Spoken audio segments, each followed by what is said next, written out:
Candidato Maurício Randes, vamos iniciar o nosso bate-papo. Obrigado pela presença, boa noite para o senhor. Primeira pergunta, por que o pernambucano deve votar no senhor?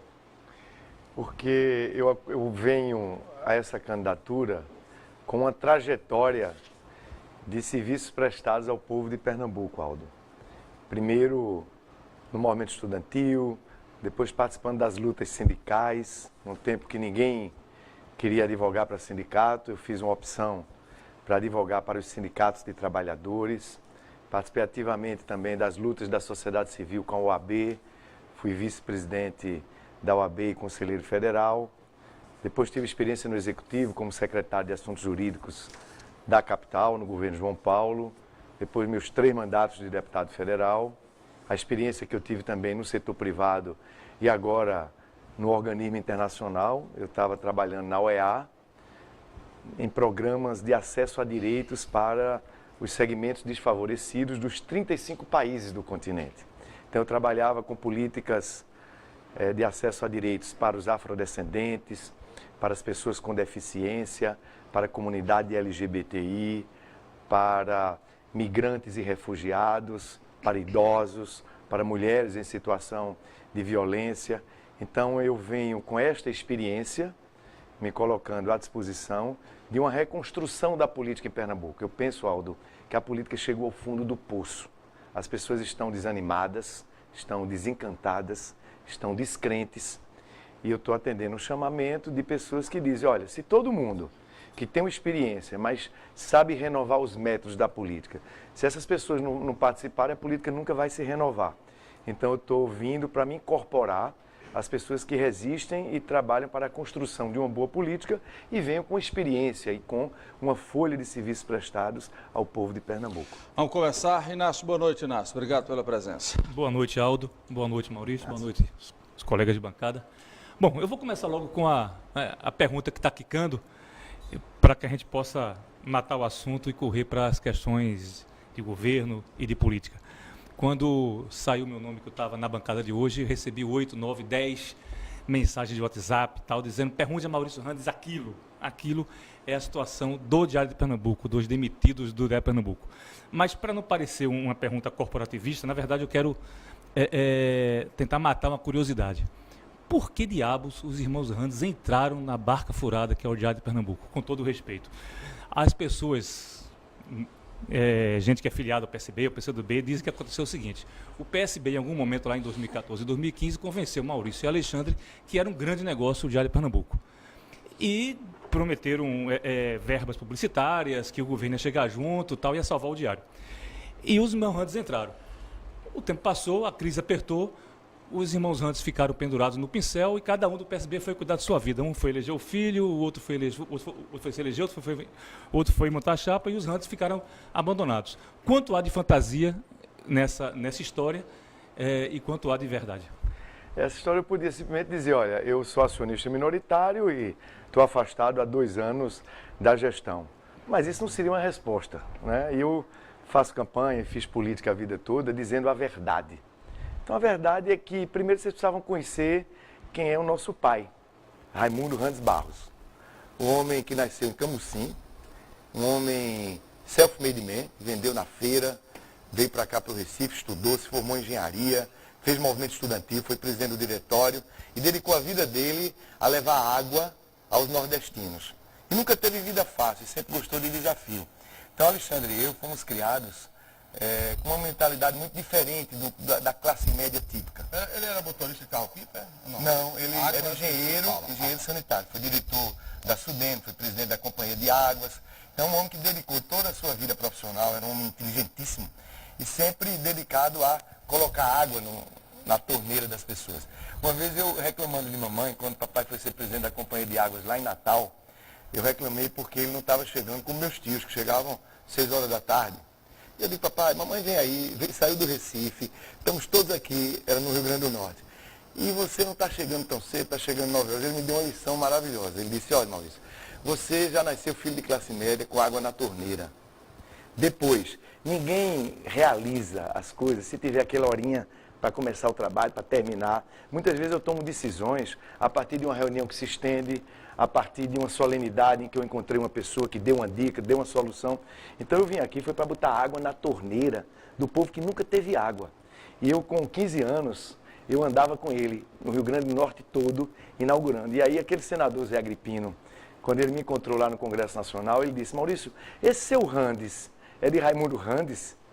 E aí eu disse: é. Eu pensei que ele ia formular alguma crítica. Ele disse: olha, se orgulhe, porque seu pai foi o homem que mais botou água nas torneiras do Rio Grande do Norte. Então, eu conto esse episódio para dizer que isso está muito no nosso DNA, no de Alexandre e no meu.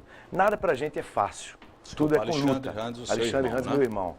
E eu me orgulho da disposição que ele teve. Ele é um acionista majoritário, é o presidente do Diário, tem uma experiência empresarial muito mais desenvolvida do que a minha. E ele topou isso e eu topei auxiliá-lo. Um desafio de salvar um veículo que não é qualquer veículo. Né? São 2 jornais, o Diário de Pernambuco, a QPE, a Rádio Clube de Pernambuco e a Rádio AFM e a Rádio AM. E era um jornal que ia ser fechado pelos cearenses. Então ia ser fechado. Primeiro, ia prejudicar a comunicação e a história da comunicação em Pernambuco, porque é realmente o jornal mais antigo em circulação da América Latina.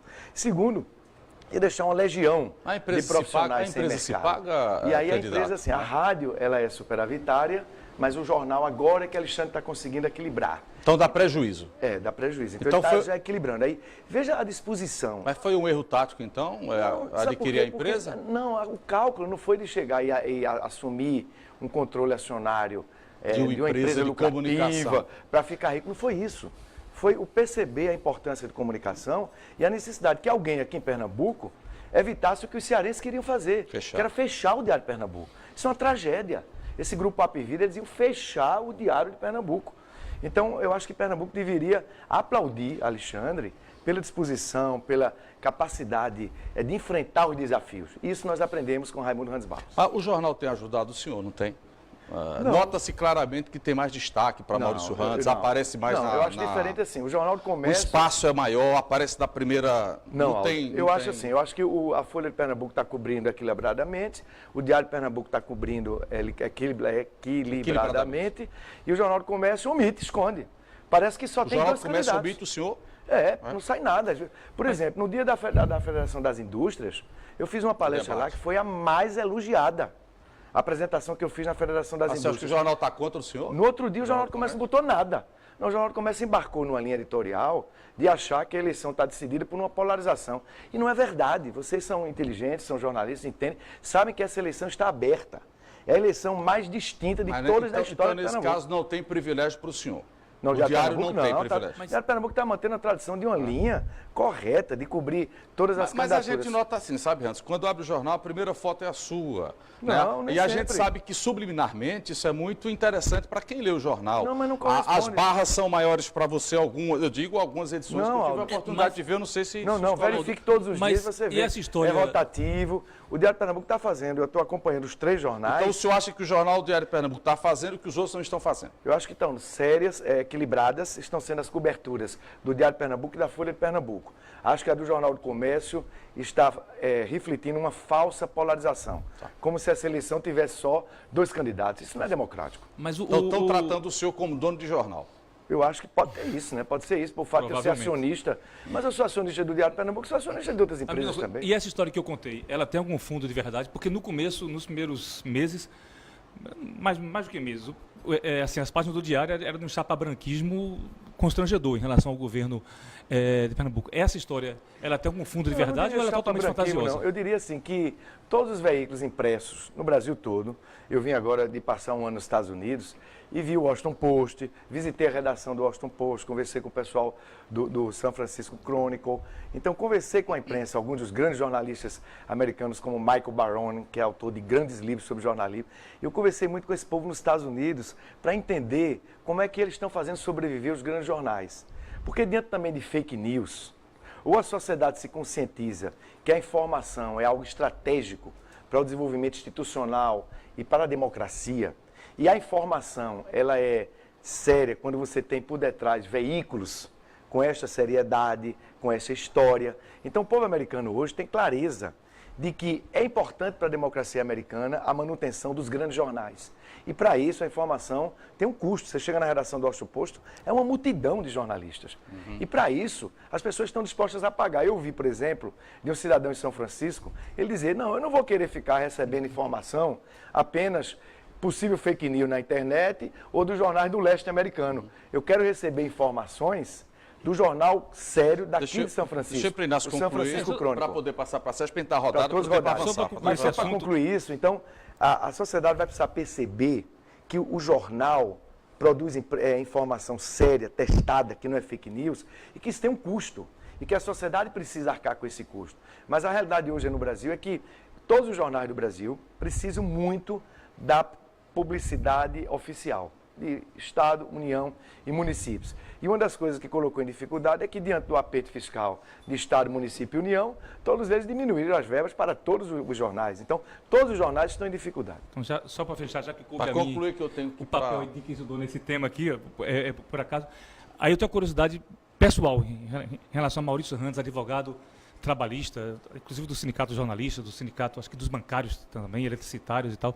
Como é que tu se sentes sabendo que foram demitidos 38 ou 37, 40 jornalistas que não receberam um centavo de multa rescisória? Como é que tu se sente? E nas França, ninguém gosta, salvo aquelas pessoas perversas que estiver fazendo a gestão de uma empresa, ninguém gosta de fazer demissões, né? Mas às vezes a receita não é suficiente para a despesa. Então, eu já estou afastado há 2 anos, mas eu sei que a atual gestão do Diário de Pernambuco precisa fazer essa escolha de Sofia entre o recurso para pagar aqueles trabalhadores que estão e depois, quando for melhorando, vai pagando, fazendo acordos com aqueles que saíram. Só que as pessoas, às vezes, esquecem de ver o copo d'água, que às vezes tem metade de água e metade de oxigênio, não é isso?